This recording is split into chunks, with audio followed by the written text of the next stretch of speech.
Hello, this is Anthusa Helena, owner and developer of Sollite, which utilizes the light of the soul for healing and conscious awakening. I offer private sessions and integrative medicine programs. For more information, log on to www.sollite.com. So today our topic is about the illusion of separation.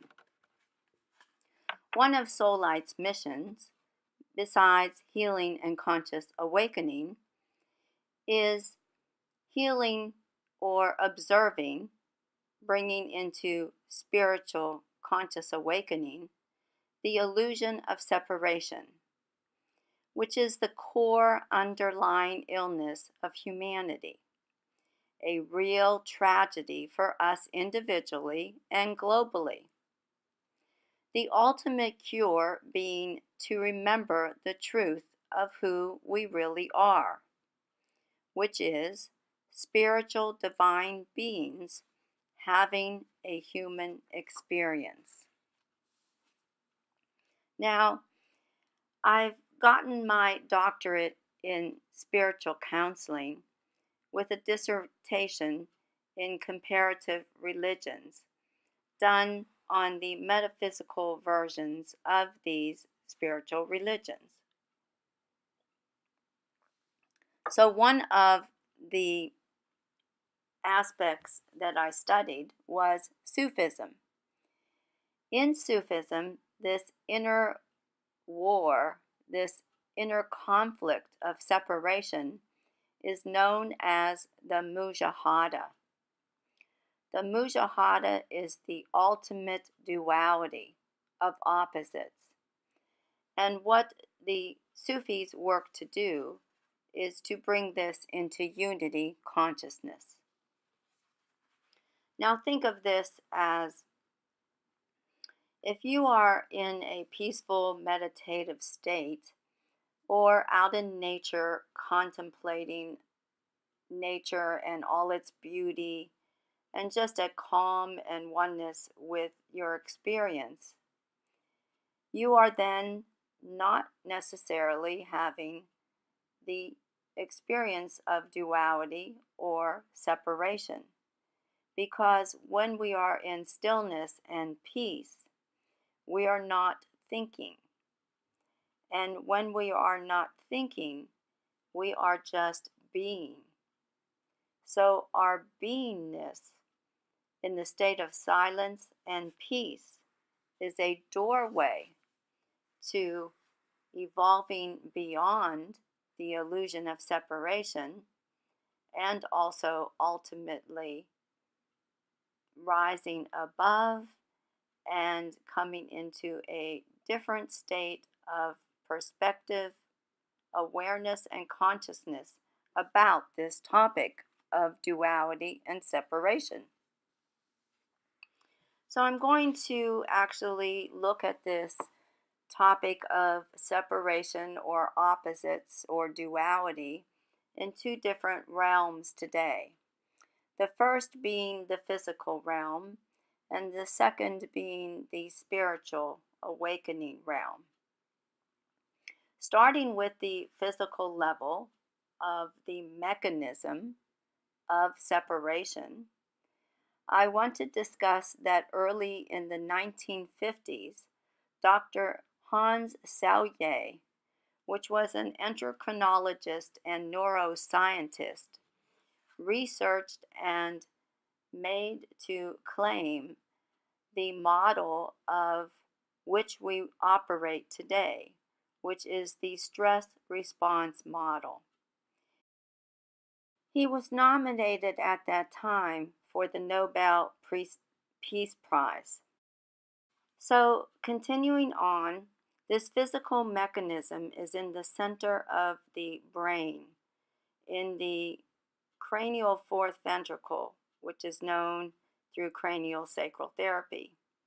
Some of you may know it more relatively as the pineal gland or the third eye for those of you that study yoga, but it's in the midbrain area.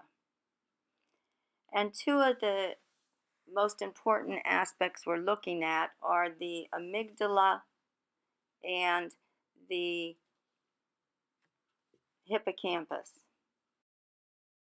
Now, these two segments are quite important because the amygdala is known to hold all our fear. So, the other portion, the hippocampus, is known to hold all of our trauma, our belief systems, and anything that has been conditioned within our lives, throughout our lives. But it also holds the genetic and DNA coding of our ancestry and our collective consciousness ideals. So, between the amygdala holding fear and the hippocampus holding all this knowledge of past experiences, whether they are ours or from our ancestry or our culture or collective consciousness, you can see how it can be a challenge for us to heal or rise above the illusion of separation. Now, Dr. Hans Selye called this place in the mid portion of our brain the OAA, naming it the Orientation Association Area, which then in fact gave us the reality that there was something other than self, which then in effect equates to the illusion of separation, since there is something other than just self, there is separation. His stress response model, which we still use today, as I mentioned, is how the autonomic nervous system reacts. And we are quite common with the idea that when we're stressed, we either get into fight, flight, or freeze mode.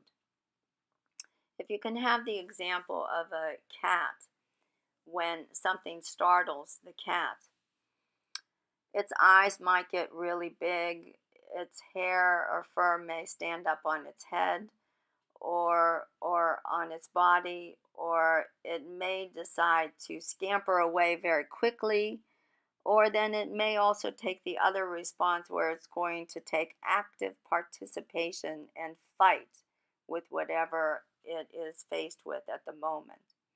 And since the cat is a mammal, and we as humans are mammals, we have the same instinctual manner within all of us that gives us that response.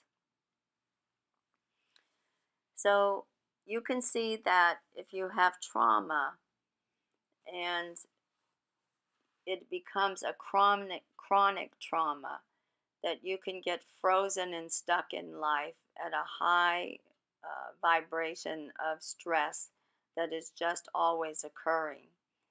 And in this kind of way, you can get into freeze or stuck mode within your life moving forward, within your relationships going well, or just within your trying to find some modality or way of healing this traumatic experience that may have occurred in your life. So, we all know that stress is one of the number one causes of illness. But we do want to pay attention to this stress response model, the illusion of separation, and how to actually heal or calm down into normality the autonomic nerve system, so that we're actually responding instead of reacting. Responding to a situation that is happening right in the moment and not reacting to a situation as though it was happening right now and it is not. Like you're not facing a bear in the woods right now and having to fight for your life. But you see how post traumatic stress can keep you in that mode where you're on high alarm. So let's move away a bit from this physical mechanism and talk more about a spiritual portion of separation. I'm going to incorporate the two right now by giving you an example of what the most primal level of primordial experience that our instinct can happen. The example we're going to use is the instinctual way of encountering the opposites in the example of what was the extreme disconnect in the expression of Christ Jesus on the cross when he was right about ready to make transition and pass from his physical experience. The words that were quoted were, "Lord Father, why have you forsaken me? Why have you abandoned me?" So that's an extreme primordial level of this instinctual response of the illusion of separation held in the mechanism of the brain. So I want to take a moment here to explain or reiterate to you that life is the play of opposites. And this is what was occurring at that moment in time. I spoke about this in prior videos. The one on healing, I said, life is our medicine. The one on conscious awakening, I spoke about life is our conscious awakening process. And now you see again that life is the play of opposites, which affects our illusion of separation and what that entails.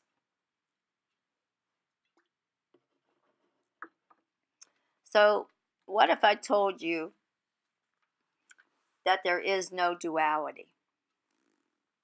How would you feel about that statement? What if I told you you can use the illusion of separation as a tool? A tool as a paradox. You can use separation to get out of separation. That is the paradox. If you go so deeply into being separate, at one point in time, it's going to catapult you into what we call unity consciousness or oneness. Just by that ultimate place where it just explodes by being in it so deeply. Now, I want to give you two examples that you can think about. One is when you think about a coin. We'll use a quarter here, for instance. You look at a quarter, and one side of the quarter has the head on it. The other side has the tail on it. But it's the same energy. It's one quarter. It just has two different facets to it, two opposites. One side the head, one side the tail. But the third energy is created, which is what the reality is it's one quarter, it's the same. Now, the second example, you can try this as I'm speaking if you'd like.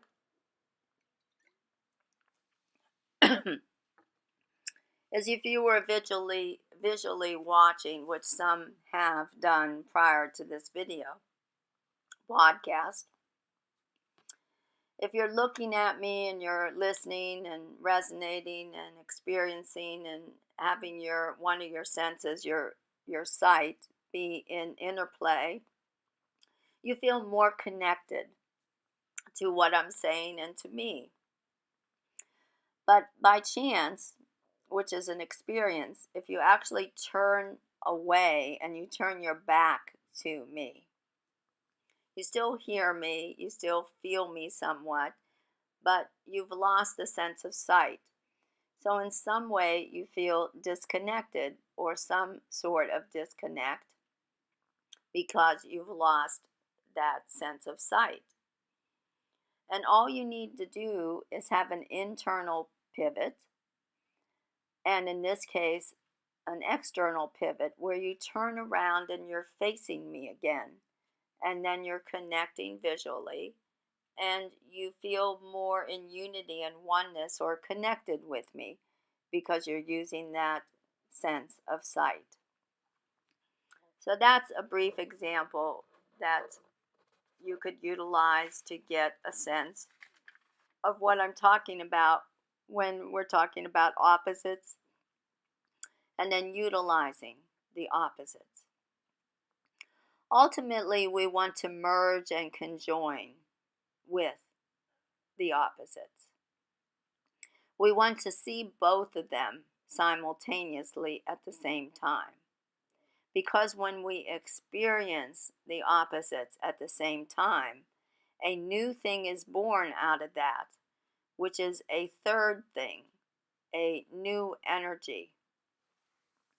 I teach a lot using the symbol of the triangle, where the apex, the top of the triangle, is the unity or the connectiveness. And the bottom portion of the triangle from one side to another is the opposites, like night or day, male or female, the moon or the sun, or happy or sad. Those are opposites. So I talk about coming up to the apex of the triangle to witness what is happening within the reality of the opposites, which then gives you a sense of being part of the world but not of it, or part of this experience or life as the play of opposites, but not so much in it and in the drama of experiencing it, because you're being the observer and the witness. So let me summarize now a bit. We talked about the essential separations, which actually, when one is feeling and perceiving isolation and unconnectedness, which was the example of Jesus on the cross in his last words. He really felt that in his physical experience. He perceived it. He felt abandoned, isolated, and disconnected. And he cried out, "Why have you forsaken me?" That is essential separation. Versus relative separation, which is everything shares the same fundamental nature, even while each appears to be separate from the other. When you think about this, you can experience it or think about it in you're just walking around and there's a lot of people around, and you're looking at humans. So it's the same fundamental nature. We're all humans. However, when you're observing it, you can see that there's individual characteristics that make you feel like we're separate, like male, female, tall, short, wide, thin, different ethnic cultures and backgrounds, giving us various colors and hues. So it doesn't appear to be totally the same. So that's what I mean by relative separation.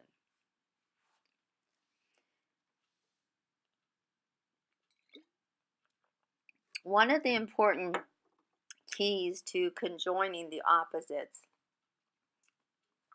is to hold them in conscious experience simultaneously, which I stated before. So you ask me, how do we do this? Well, by holding any pair of opposites within your awareness simultaneously without resistance.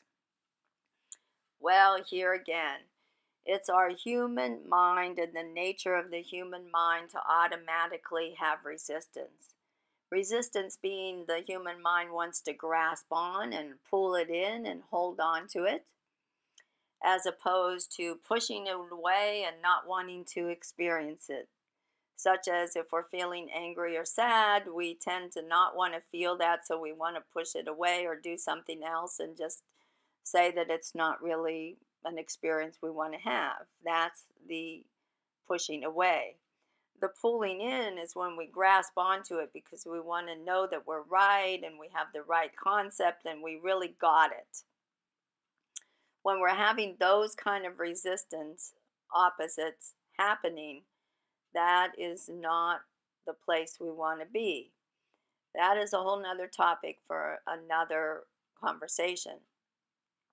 What I'm suggesting is just when you're having an experience that feels opposite, make it something simple, hold it in your consciousness simultaneously at the same time. Now, it takes practice. So, it's always best to be able to do this more in a meditative or contemplative state. Contemplative, where you're nice and relaxed, maybe out in nature, enjoying yourself, and you notice maybe there's some opposite thinking going on in your mind, so you're just going to hold it there and see what happens. Remember, something will occur that transitions. And also, what's important to remember is this is something that you cannot make happen yourself. So don't try to make it happen yourself. This is something that just automatically, naturally occurs because it's natural for us to be in oneness.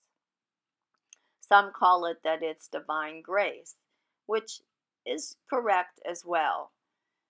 Oftentimes it's just grace that comes in an instance, and all of a sudden our whole world and reality changes. So when we conjoin these two opposites, like I said, something greater than either part is realized.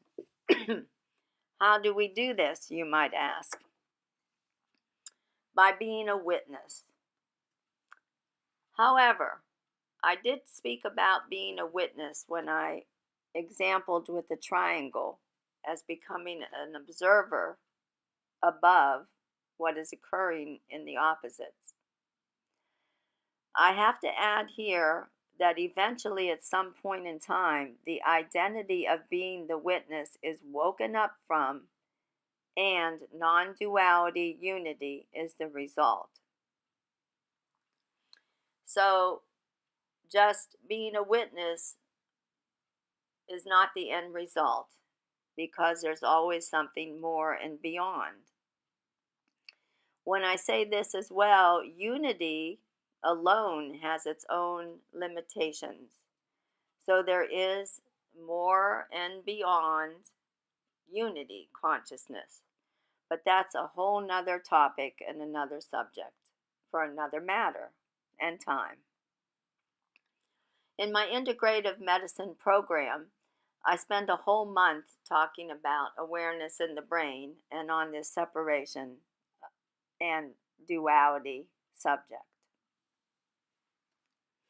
Just remember that there's limitations in everything that we reach because the unified field is infinite, and it is infinitely and constantly changing and evolving.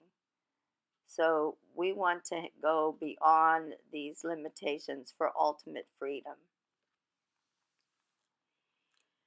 We all like spiritual teachings to be as simple and straightforward as possible. But the deeper we go, the more paradoxical things become, as well as conditioned ways of interpreting and giving meaning to what is said and the experience we are having. So you have to remember here that the human mind cannot really perceive and get the expression of what is trying to be relayed when we're talking about awakening and consciousness evolution. It's just impossible for the human mind to be able to understand that. So using conditioned ways, like, for example, the word God. It has so many connotations to it from different people and different meanings that, we have to go beyond that conditioning and interpretation that we all get from placing meaning on something. Remember, each person has a unique individual experience of the awakening process, and yet the same, which adds more to the mix of the paradox and communicating on this subject,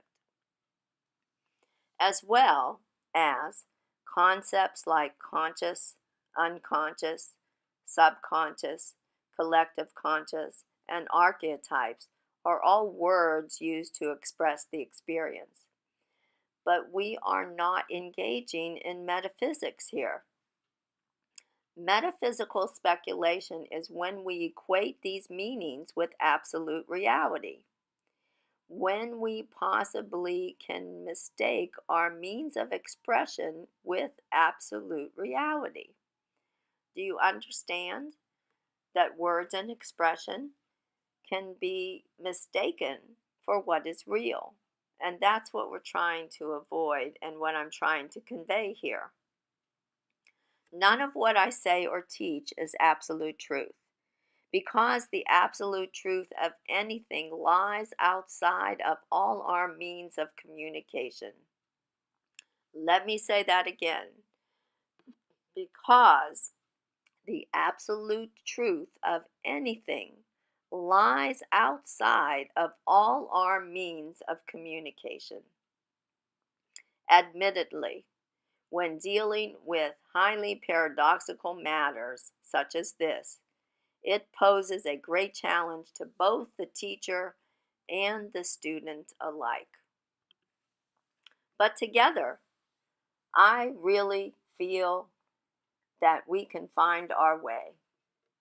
So, if you are interested in learning more about details of my private sessions or integrative medicine programs, log on to www.sollite.com. That's SOLLITE.com. Thank you. I hope that I've stimulated your interest today in a very challenging topic that you can contemplate on and see what resonates for you and what doesn't. Again, I want to repeat that for many years in studying with different teachers, sometimes there were opportunities when teachers said something to me that I just put on the back burner or kind of rejected right away. But in time, maybe 2, 5, 10, 20 years later, I had aha moments where I realized, wow, now I really understand what they were trying to convey to me. So if something didn't resonate, put it on the back burner and we'll see what happens as you continue on your evolutionary conscious awakening process known as life. I wish you all the best. I thank you very much for listening and taking the time today to view this and contemplate it and bring it into your own self-intuitive realm, your own reality and perspectives of the sense that you yourself can understand. I wish you many blessings, prosperity, happiness, love, and joy.